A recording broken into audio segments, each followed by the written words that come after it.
Sidste år på det her tidspunkt, der var hele Danmark pakket ind i snedriver og vinterjakker. De husker det nok, det var dælme koldt.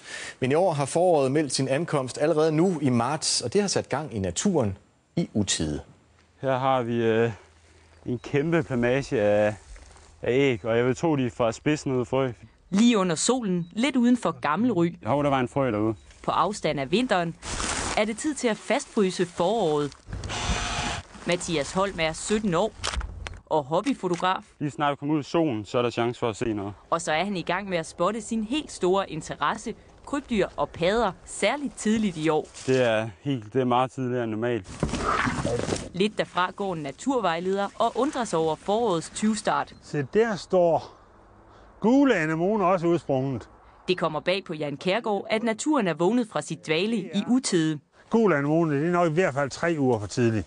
Det gælder også dyrene, som nu for eksempel den sno, han så i sidste weekend. Og jeg må da også indrømme det.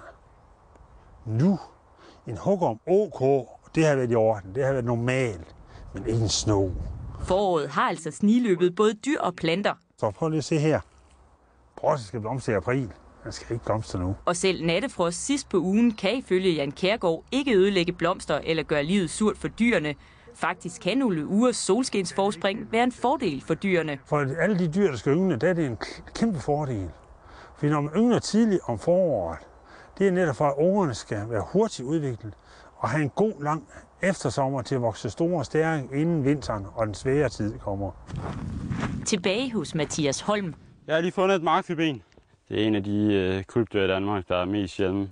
For ham bliver det tidlige forår fanget på et øjeblik, og det tænder en 17-årig paddeentusiast. Hjertet det kommer op og pumpe lynhurtigt, så det er virkelig fedt. Ja, foråret har det med at smile til os, og bringer man nu alligevel noget så alvorligt som klimaforandringer på banen hos Jan Kjærgaard, så er han ikke i tvivl. Naturen skal nok klare sig. Der har altid været klimaskifter, og det er nogle arter vil uddø, andre vil få det bedre. Hvis jeg ser snæver på Danmark, så vil det nok blive bedre. Vi kan begynde at dyrke vin, det gør ikke noget.